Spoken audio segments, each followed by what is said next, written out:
Good evening. My name is Jerry Taylor, and I have Alzheimer's disease. Tonight you will hear the merry-go-round of human nature and experience. Fear and disappointment balanced by optimism and tenacity. I have listened and shared with 6 people who have experienced an Alzheimer's diagnosis, the shock, the acceptance, and then the struggle for rebuilding a life. In a sense, we with Alzheimer's are our own country.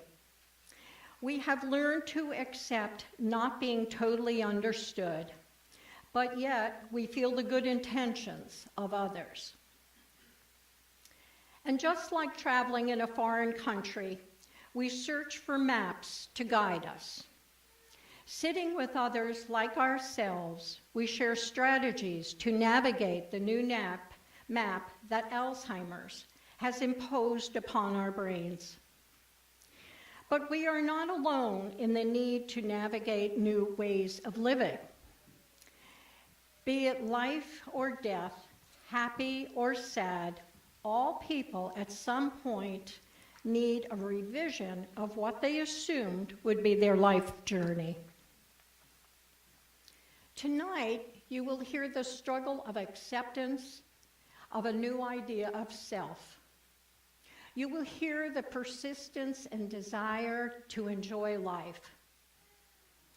You will recognize the intelligence and inner resources that are at play during times of serious distress.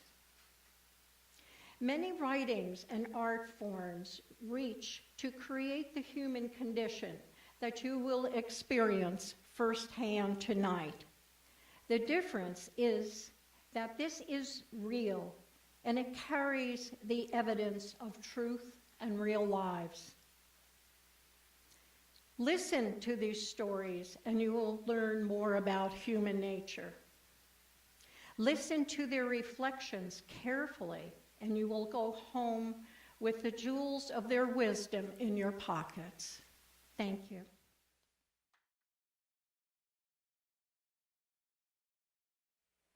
Doctor's appointment, 11:15.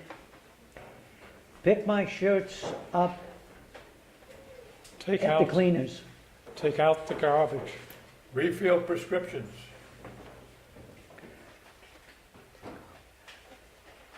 Visit the grandkids. Dentist, 3 o'clock. Gap group. Buy groceries. Phone due bill. Phone Right. bill due. Write a thank you note. Meet me at the Vatican, 10 o'clock. Community connection, 11 a.m. Special occasion, dress nicely. Peter. Return. Return books to the library. Peer advocacy group, 10 o'clock. Whoa, what was like before Post-its were remembered? They was little yellow scraps of paper. They're like my memory these days. They hold important dates, numbers, and appointments. As long as I don't lose them, I'm okay. My memory isn't so good. I become self-conscious about it. I wonder if people understand what's been happening to me. It takes a lot of energy to go through my day. If I could just get across to them, my family, my friends, the people I live with, the people who try to help me, if I could just let them know what it's like to be me these days. Maybe if I wrote a letter, an open, general letter, to all those who care about me. Here goes. To whom I may concern. I know you think I made a mistake. You think I meant to write to whom it might concern, but it's not a mistake. The letter's not about an it.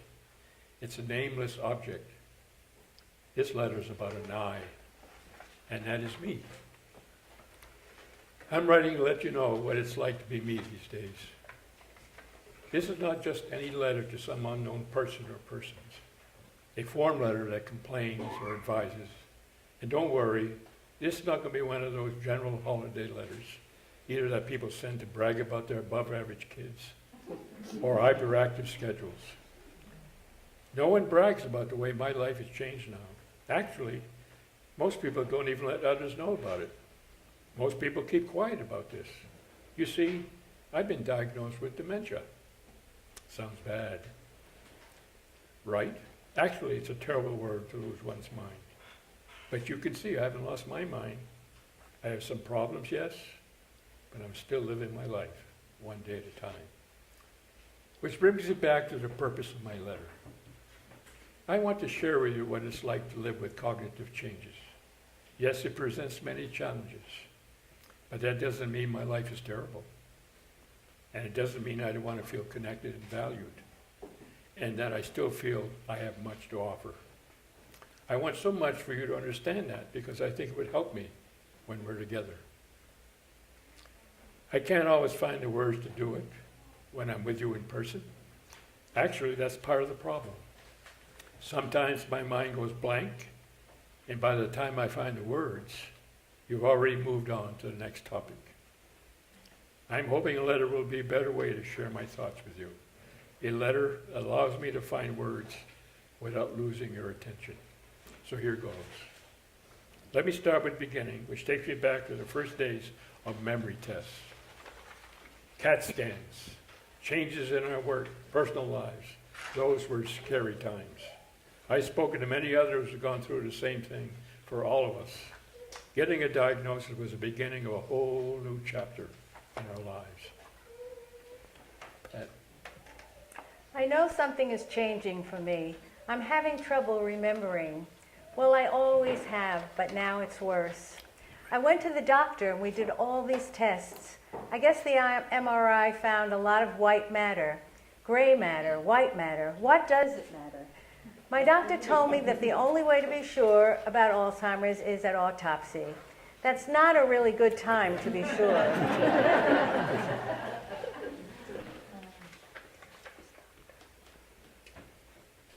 Dear first doctor, no, I'm not dying, not tomorrow.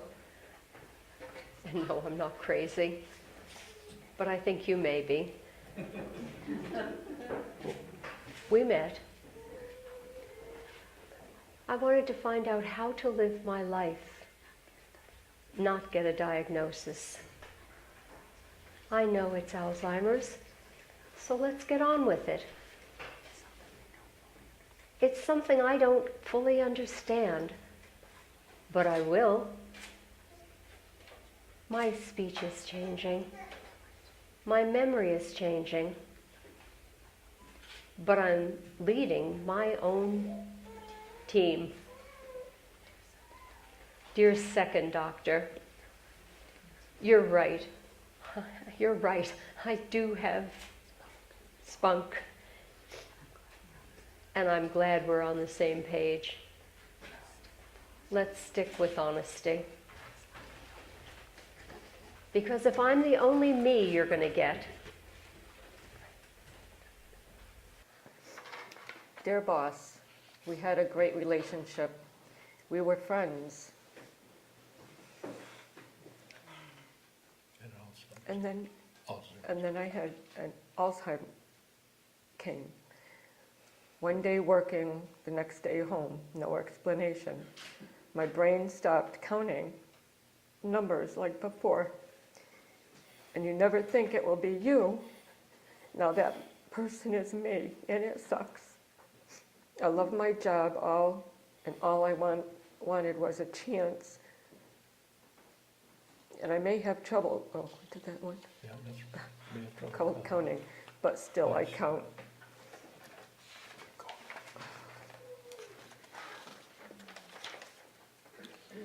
Dear co-workers, I define myself with my work. I was good at it. We were very good at it, my team and I. We were cruising down the highway and you hit a manhole. Alzheimer's. It used to be us, then it turned out to be you and us. What was happening? I knew that I was having trouble keeping up with my messages, but you could have said something. You should have said something. Instead, you told my boss I wasn't working hard enough, and they let me go. some team. To whom I may concern. Yes, the early days were difficult times that don't go away. They're confusing and painful. Alzheimer's or FTD or whatever you have turns your life upside down. One day you're feeling at the top of your game and then it's gone.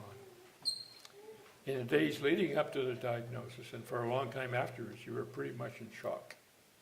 You wanted answers, but at the same time you really didn't want to know. And for many people in the end, they only got a vague diagnosis. Could be Alzheimer's. Okay, might be depression or ADD. Can't be completely sure it's Alzheimer's. Etc., etc., etc.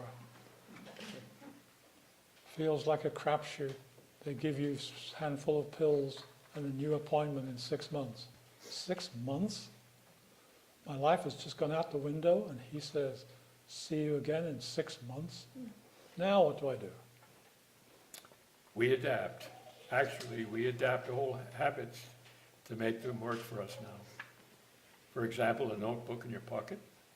A notebook and the gift of gab can get you through many difficult situations.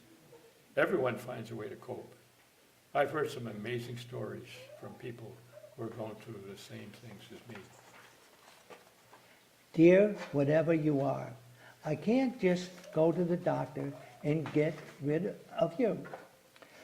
For one, you come and go, and I can't tell what that will happen. You are not typical, but guess what? Neither am I. I can't live through this. I've lived through tougher times before. As a scientist, I wanted to figure things out. And when I wanted to do something, I was 100% committed. I want to figure you out too. That's why I'm here talking. But I also have faith that helps. Dear Alzheimer's, I denied you existed for a long time, the big A. After a while, I couldn't deny you, but I still didn't want to meet you. You are not the one I expect to be friends with, so I went into the darkness all alone.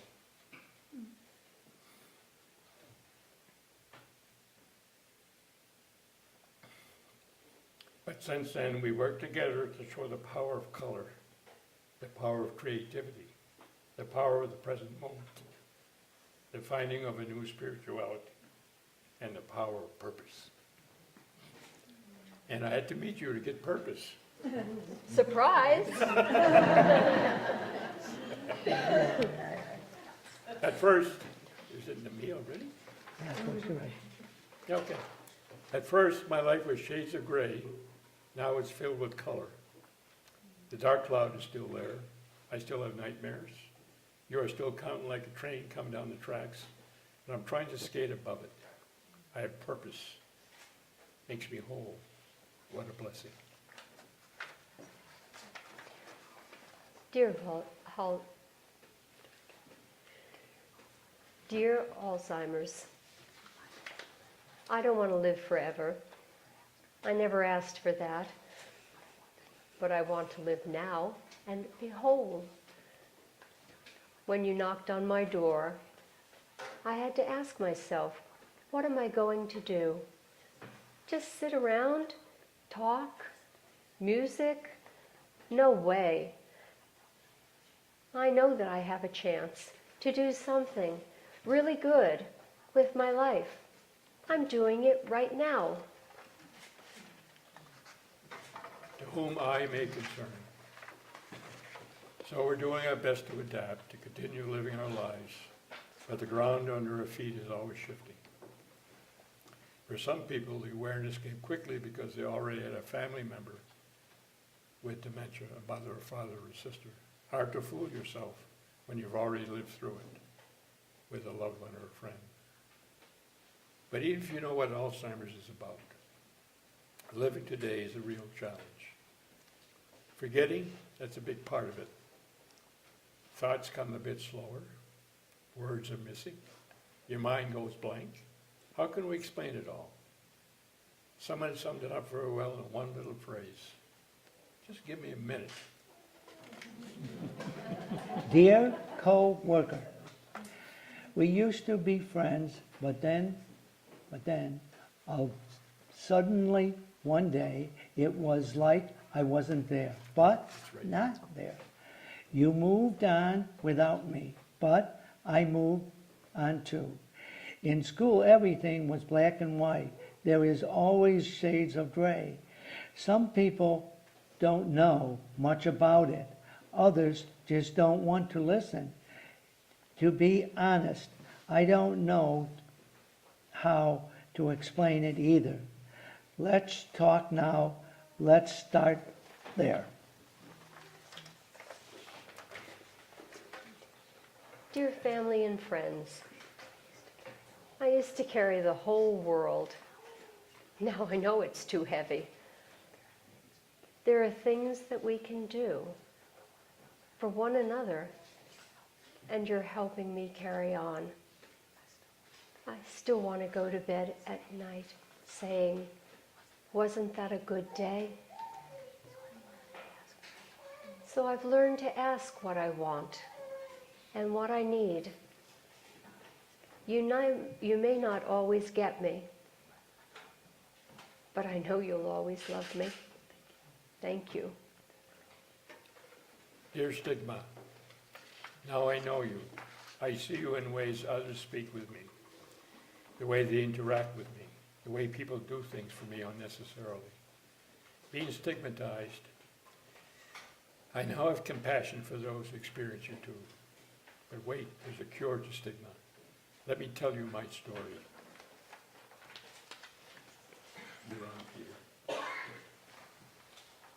Right here. That's fine. I beat you. Yeah. Oh, it's Peter, I'm sorry. Thank you. I don't do. Dear Dependency, I beat you once before, but this is different. This is new. I've probably made more trouble for myself trying to figure out, to deny that they are there. I imagine I can still be that self-contained person I used to be, but I've not learned the power of giving up having a true partner in life, how it goes, how it helps with all those ups and downs. It makes it all worth the difference. To whom I may concern. So the words and the memories come slower or not at all.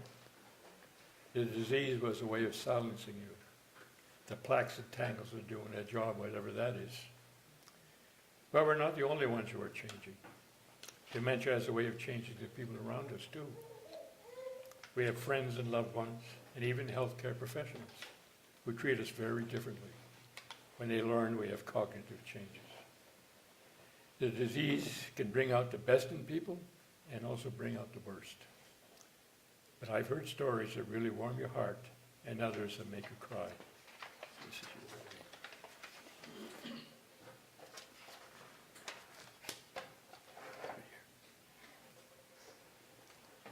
Dear stranger, I know we met just today, and yes, I'm not honest. I've found it easier that way, to tell you up front that I have Alzheimer's. I'm still afraid telling you will change the way you think of me. But life is mysterious enough. We don't need any more mystery. And I don't want to try to deceive you. I want to be real. So this is me being real.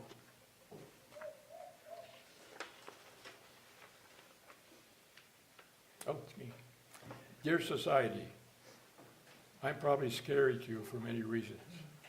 Fear about what I may say, fear of what I may do, fear about you getting Alzheimer's. A lot of people can't navigate through the barrier of stigma to really have that emotional relationship. But I'm gaining freedom from fear, and I'm sailing my ship. So when I tell you I have Alzheimer's, it's not due to fear. I want to connect with you. I have much to offer. I worry about people treating me differently. There is a lot of stigma. My real friends I've told, but people in my new community, I'm not sure I want them to know, because then I feel they may treat me differently. I love to do things. I'm teaching a class at the YMCA. I just write everything down and they love it. If I said to the guy hiring me, I have early stage Alzheimer's, he might not have hired me. I'm a psychotherapist and I feel that my patients, if I let my patients know, they would not want to see me. I think I'm doing fine, but I worry if more people know I have Alzheimer's, I would be counted out. It's different to say I have some memory problems, but giving it the name of a serious disease, Alzheimer's, is different. My friends say, but you aren't that bad. But see how they focused on the word bad. Kindness can ease the pain of an embarrassing situation. Humor helps too. When I told a friend recently I had this memory problem, he came back with a quick joke. Don't you owe me $20?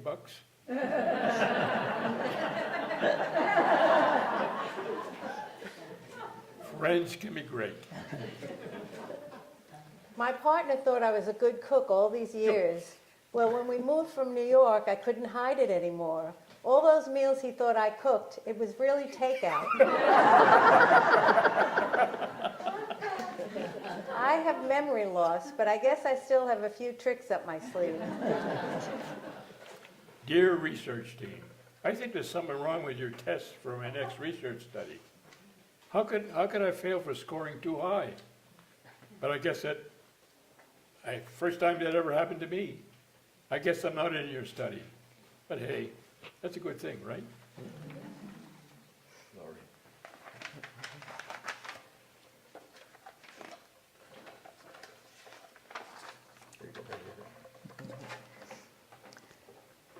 Dear fitted bedsheet, who created you?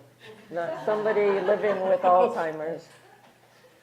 I seem to remember that you aren't so easy for others too. I'm living with Alzheimer's. I am what I am, and I'm happy, but still can't make my bed. Damn it. I was never great at remembering, but now it's even worse. The other day, my sister forgot her granddaughter's names. I mean, I forgot them too, but at least I'm not their grandmother.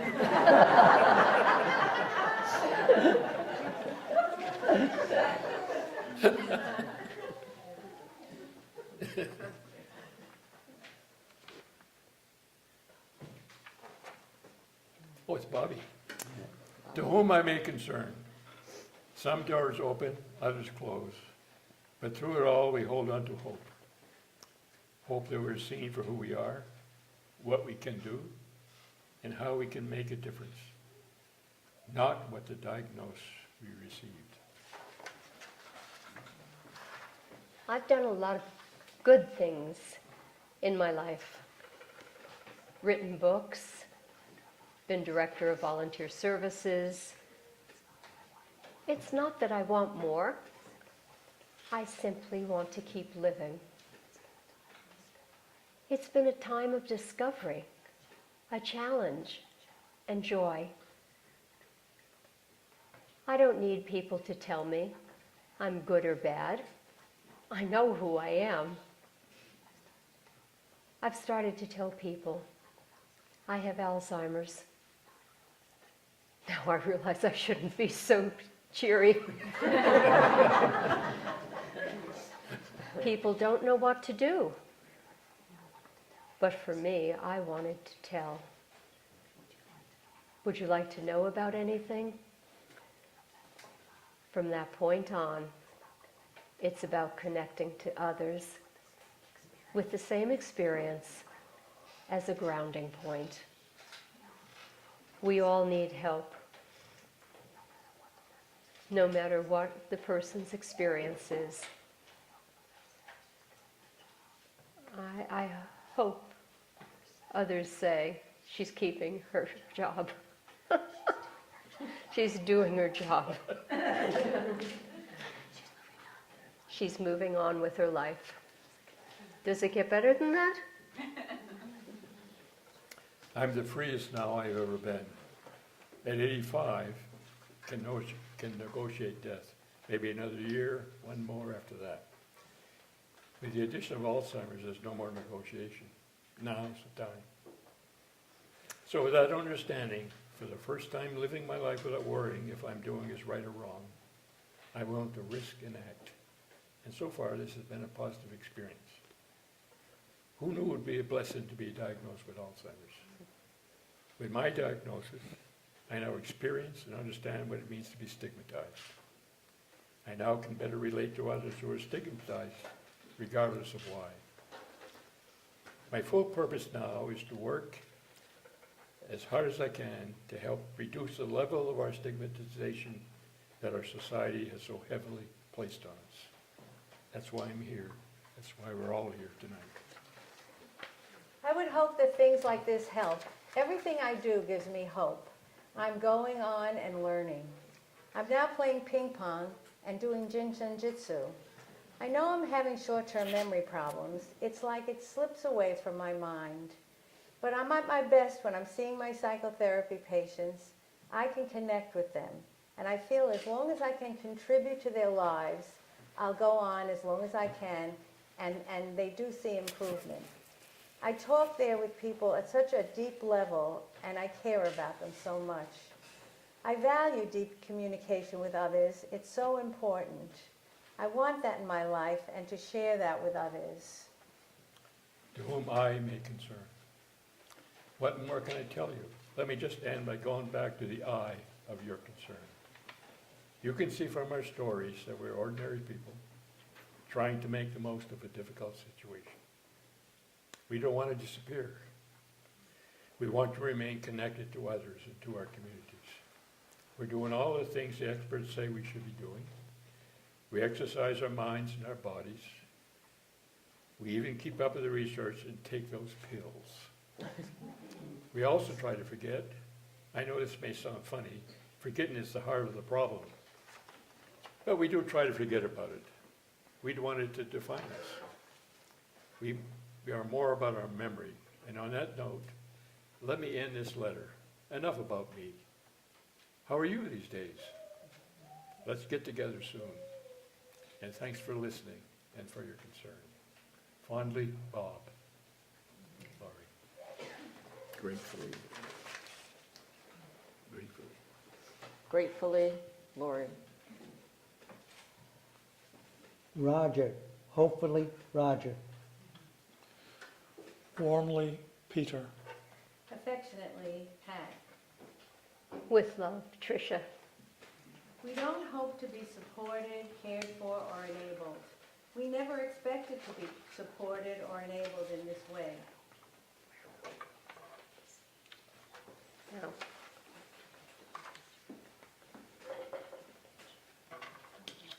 go.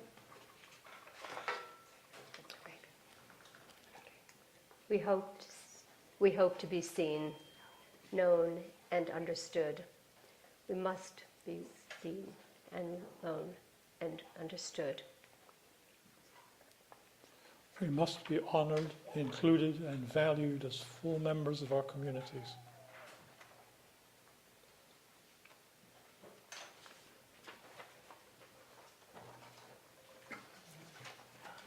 We hope to stand with you and by you, as we do for each other. We will stand with you and by you as we stand with each other.